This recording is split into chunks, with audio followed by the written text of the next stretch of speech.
Slow learners की management technique को समझने से पहले या उसको जानने से पहले ये जानना ज़रूरी है कि स्लो लर्नर बच्चे हम किन्हें कहते हैं और आप उन्हें कैसे पहचान सकते हैं।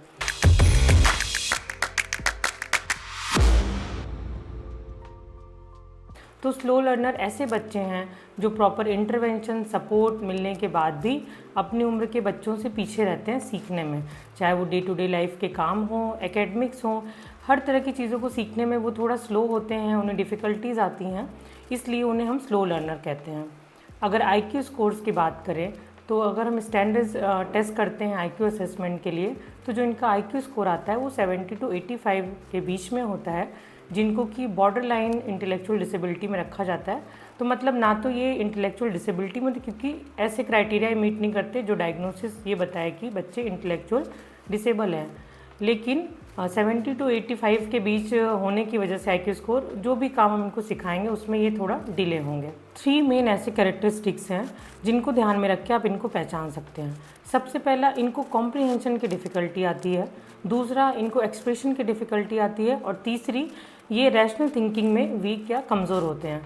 कॉम्प्रिहेंशन स्किल्स पुअर होने की वजह से, इसमें डिफ़िकल्टी होने की वजह से ये बातों को समझ नहीं पाते, जो भी चीज़ें पढ़ते हैं उन्हें प्रोसेस करके अपने शब्दों में बता नहीं पाते, आपके इंस्ट्रक्शंस को फॉलो करने में इनको डिफ़िकल्टी होती है, मल्टीपल इंस्ट्रक्शंस को समझ नहीं पाते, तो ये कॉम्प्रिहेंशन डिफ़िकल्टी को बताता है। अगर एक्सप्रेशन डिफ़िकल्टी की बात करें तो अपनी उम्र के बच्चों के साथ कैसे खेलना है, ग्रुप बिहेवियर क्या होना चाहिए, अगर इनसे कोई सवाल पूछो तो उसका जवाब कैसे दें, क्वेश्चन कैसे पूछें, सेंटेंसेस को कैसे बनाएं, इस तरह के जो इनकी अपनी इमोशंस हैं उसको ये एक्सप्रेस नहीं कर पाते, तो इनको एक्सप्रेशन की डिफ़िकल्टी भी आती है।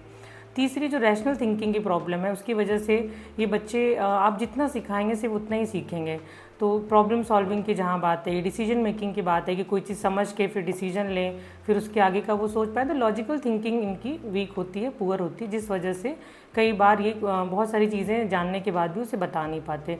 तो इन सब कारणों की वजह से बच्चे स्लो लर्नर होते हैं, क्योंकि इनकी जो प्रोसेसिंग स्पीड होती है ओवरऑल लर्निंग के हर डोमेन में, वो कहीं ना कहीं बाकी बच्चों से डिफरेंट होती हैं या स्लो होती हैं। तो इस तरह की जो तीनों डिफ़िकल्टीज़ हैं, कॉम्प्रिहेंशन की, एक्सप्रेशन की और रैशनल थिंकिंग की, ये तो इन बच्चों में रहेगी।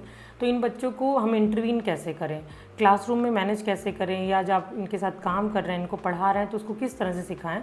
तो मैं आज सिर्फ 5 मुख्य स्ट्रेटजीज़ की बात करूंगी जिनको फॉलो करके इन बच्चों को आप क्लासरूम में, घर में या पढ़ाते समय मैनेज ईजिली कर सकते हैं। तो जब सबसे पहली जो इफ़ेक्टिव टेक्निक है, इन बच्चों के साथ मल्टी सेंसरी टीचिंग मेथड्स का यूज़ करें। मल्टी सेंसरी मतलब जहाँ पे आप एक से ज़्यादा सेंसेस का यूज़ कर रहे हैं, जैसे कि विजुअल, काइनेस्थेटिक और ऑडिटरी लर्निंग स्टाइल। सो अगर बच्चों को आप कोई चीज़ विजुअली दिखाते हैं, जैसे ग्राफिक ऑर्गेनाइजेशन है, उसमें चार्ट्स हैं, कुछ फ्लैश कार्ड्स हैं, तो विजुअल्स के थ्रू अगर आप इनको चीज़ें दिखाते हैं और फिर सिखाते हैं तो उसको ईजिली वो समझ पाते हैं। उसके बाद इनको ऑडिटरी स्टिमुलेशन भी देना ज़रूरी है, जो भी चीज़ आप उनको दिखाएं तो उसको बोल के बताएं बार बार, ताकि वो ऑडिटरी प्रोसेसिंग कर पाएँ। और तीसरी चीज़ जो काइनेस्थेटिक लर्निंग है, उसमें एक्टिविटी बाय डूइंग, कोई भी चीज़ ये जो भी उन्होंने पढ़ा सुना उसको ये खुद से बता के या खुद से करके बताएं। तो इस तरह से जो मल्टी सेंसरी अप्रोच है उसके साथ इनको सिखाएंगे तो ये चीज़ों को ज़्यादा जल्दी अडॉप्ट कर पाएंगे। जो दूसरी इंपॉर्टेंट टेक्निक है उसको हम कहते हैं स्टेप बाय स्टेप इंस्ट्रक्शंस को देना, या कई बार पार्ट बाय पार्ट इंस्ट्रक्शन भी बोलते हैं। इसमें एक ही बार में आप सारी चीज़ें ना बता के इन बच्चों को स्टेप बाय स्टेप चलें, पहले स्मॉल गोल दें, छोटी चीज़ें बताएं, मतलब जो भी इनके लिए सरल हो, उसके बाद आप डिफ़िकल्ट लेवल पे जाएं। तो इस तरह से ये स्टेप बाय स्टेप सीखेंगे, पहले इजी चीज़ों को सीखेंगे, फिर धीरे धीरे डिफ़िकल्टी बढ़ाते जाएंगे, क्योंकि इन बच्चों की जो प्रोसेसिंग स्पीड है वो स्लो है, मल्टीपल इंस्ट्रक्शंस को समझ नहीं पाते। जो चीज़ एवरेज IQ के बच्चे एक इंस्ट्रक्शन या 2 इंस्ट्रक्शन में समझ सकते हैं, स्लो लर्नर्स को वही चीज़ समझने में 6 से 8 बार आपको इंस्ट्रक्शन देना पड़ सकता है। तो इसलिए कोई भी चीज़ आप इनको सिखाएं तो ईजी से डिफ़िकल्ट की तरफ जाएं, पार्ट बाय पार्ट सिखाएं, जब तक एक चीज़ को वो समझ ना ले तब तक दूसरी चीज़ पे ना जाएं। तो इस तरह से उनको स्टेप बाय स्टेप इंस्ट्रक्शन देंगे तो वो इसको जल्दी अडॉप्ट कर पाएंगे। तीसरा इंपॉर्टेंट जो मेथड है वो रिपीटेशन एंड रीइंफोर्समेंट इसको कहते हैं। कोई भी चीज़ आप इनको जब बताएं तो बार बार रिपीट करना पड़ेगा आपको। हो सकता है आपने आज कोई चीज़ पढ़ाई हो, बताई हो, अगले दिन फिर आपको वहाँ से शुरू करना पड़ेगा अगले दिन। तो इनको रिपीटेड एक्सपोजर जब तक नहीं देंगे चीज़ों को, ये शायद मेमोराइज़ करने में या रिटेन करने में इनको प्रॉब्लम होती है, इस वजह से समझने की दिक्कत होती है। तो रिपीटेशन टास्क में बहुत ज़रूरी है। और रिपीटेशन कैसे करेंगे?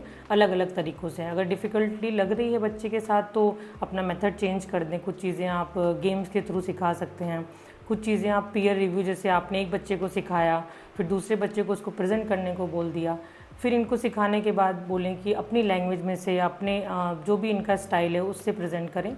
तो एक ही चीज़ को रिपीटेड वे में आपको इनको सिखाना पड़ेगा और लगातार रीइंफोर्स करना पड़ेगा। अगर एक चीज़ से बच्चा नहीं सीख पा रहा है तो आपको तुरंत अपनी टीचिंग मेथड्स उसके हिसाब से चेंज करनी पड़ेगी। तो अलग अलग तरीके की लर्निंग एक्सरसाइजेस के साथ इनको आप प्रिपेयर कर सकते हैं। जैसे रोल प्लेइंग अगर आप करते हैं, बच्चे को सोशल स्टोरीज़ के माध्यम से सिखा सकते हैं। थिंक, पेयर एंड शेयर, ये एक मेथड है जिसमें आप थिंक में पहले बच्चे को खुद बोलें कि आप अपनी जगह उसको रख के देखो किसी भी सिचुएशन में, फिर दूसरे बच्चे के साथ उसको पेयर करो जो क्लासरूम में दूसरा बच्चा है, देन उसके बाद शेयर करो बाकी क्लास के और बच्चों के साथ। तो थिंक, पेयर एंड शेयर बहुत अच्छी एक मेथड है। रोल प्लेइंग, स्टोरी टेलिंग, इस तरह के मेथड्स को यूज़ करके आप रिपीटेड वे में इनको सिखा सकते हैं। चौथी जो इम्पॉर्टेंट टेक्निक है उसे हम कहते हैं पर्सनलाइज्ड लर्निंग अप्रोच, यानी कि हर बच्चे के नीड्स के हिसाब से उस बच्चे को सिखाया जाए, जिसके लिए ज़रूरी है इन बच्चों का पहले असेसमेंट करना, जिसे हम बेस लाइन असेसमेंट कहते हैं। बेस लाइन असेसमेंट से आपको ये पता चल जाएगा कि बच्चा अभी प्रेजेंट में कहाँ पे है, उसको कौन कौन से डोमेन में डिफ़िकल्टी आ रही है। तो उसकी 4 चीज़ें आप चेक कर सकते हैं: लर्निंग, स्पीकिंग, रीडिंग और राइटिंग, LSRW। ये चारों एरिया को चेक करके आप ये समझ पाएंगे कि बच्चे को किस किस एरिया में डिफ़िकल्टी हो रही है। इसको चेक करने के बाद आप उनकी इंडिविजुअल एजुकेशन प्लान बनाएंगे, जिसके बाद हम रिमीडियल क्लासेस स्टार्ट करते हैं और हर बच्चे की जो डोमेन वाइज नीड है कि इस रीडिंग में दिक्कत है, मैथ में दिक्कत है, हिंदी में दिक्कत है, कॉम्प्रिहेंशन की दिक्कत है, ये जो भी डिफ़िकल्टी आपको पता चल जाएगी, उसके बाद आप इस बच्चे को इंडिविजुअल एजुकेशन प्लानिंग के थ्रू पढ़ा सकते हैं। लास्टली मैं ये कहना चाहूँगी, जो हमारी 5th टेक्निक है मेरे हिसाब से वो ये होनी चाहिए कि हर बच्चे को अप्रिशिएट करें, अप्रिशिएट देयर अचीवमेंट्स। जो भी करते हैं अच्छा ख़राब उनको जज ना करें, उनको क्लास के सामने या घर में किसी के सामने कंपेयर ना करें। अगर इनको बार बार हम जज करेंगे या हम इनको किसी भी चीज़ में इनको वैलिडेशन अगर हम देने की आदत डालेंगे, तो इस तरह से ये अप्रिशिएट नहीं कर पाएंगे ना खुद को, जिसकी वजह से इनका सेल्फ कॉन्फिडेंस भी धीरे धीरे पुअर होता जाएगा और दूसरों पे भी इनका ट्रस्ट नहीं बिल्डअप होगा।